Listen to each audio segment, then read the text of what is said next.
Welcome to the Explainer. Today we're diving into a guide that takes something we all know, right? The book club, and completely reimagines it as this really powerful tool for growth, both for you and your community.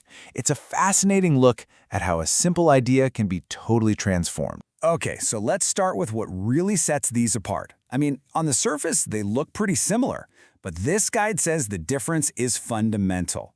It's not just about who's in the room, it's about, and this is a quote, giving the whole format a Christian baptism, taking this great tool for learning and reshaping it with a biblical purpose, specifically for the church. So, this begs the question, right? Our schedules are already packed. We've all got a million things going on. Why should we add one more thing to the calendar? Why is this kind of group activity so important? And that is a totally fair question. I mean, a lot of us love to just curl up and read a book by ourselves. But the guide points out that this solo approach, even for people who read all the time, has some pretty big limitations that we might not even realize. Think about it. When we read on our own, it's so easy to follow our own biases. We kind of cherry pick the parts that jump out at us, and we can completely miss what the author was really trying to say. We skim, we zone out, and learning stays pretty passive. But when you know you have to show up and talk about it, well, that forces you to engage on a much deeper level, right from page 1. And this is bigger than just reading habits. The guide argues that the real blocker for a lot of believers isn't a lack of information. It's a deeply ingrained worldview, this whole way of seeing the world that often clashes with their faith. And the point is, just passively hearing a sermon or a lecture, that's not really enough to challenge or change something so fundamental. So, if just passively learning isn't going to cut it, how do you actually spark real, lasting change? Well, this is where the guide presents the Christian Book Club as more than just a place to talk books. It becomes an engine for genuine transformation. Now, to really get this, we've got to be clear on this term worldview. It's not just a collection of your opinions. The source describes it as the very lens you see reality through.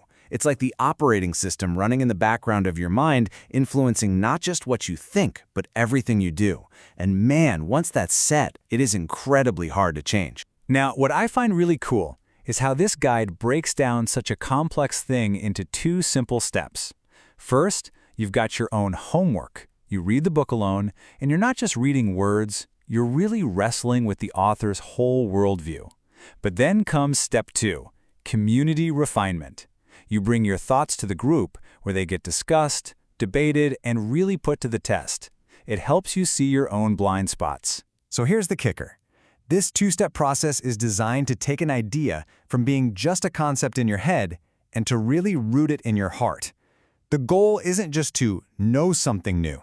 It's for that new knowledge to actually become a driving force in how you live your life. But it doesn't stop with just personal transformation.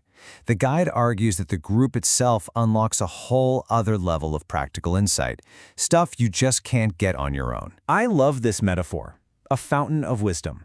And why? Because let's be real, no single person has all the answers or has been through everything. But when you bring a group of different people together, you get this incredible pool of collective wisdom. Someone shares a problem, and instead of one person's advice, they get perspective from a whole community. And here's the hidden benefit. You're not just talking about a book. You are actively practicing the core skills of being in a healthy community. You're learning to think critically, to actually listen instead of just waiting for your turn to speak, and to communicate your own ideas clearly. These are vital skills for life. All right, let's bring this all home. Let's look at the ultimate payoff, because all of this, the deep reading, the worldview change, the shared wisdom, it all builds towards what the guide calls the single most important part of a Christian book club. We've probably all felt this, right? That pain of feeling lonely in a crowd. You're in a church or community for years, but the conversations never go beyond the surface.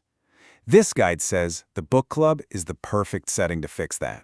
A place where real, deep connection isn't just hoped for, it's actually built right into the structure. And this is it. This is what it all boils down to. The guide is absolutely convinced that this is the #1 reason these groups are so powerful. It's more than learning stuff, more than gaining skills. It's about creating a space that actually embodies that biblical idea of unity. When you get down to it, the reason people end up loving these groups so much is because they get a real taste of what it means to be a spiritual family. It's in those moments of shared understanding and encouragement that a big word like unity stops being an abstract idea and starts being a real, joyful feeling. So the guide leaves us with this final, really thought-provoking question.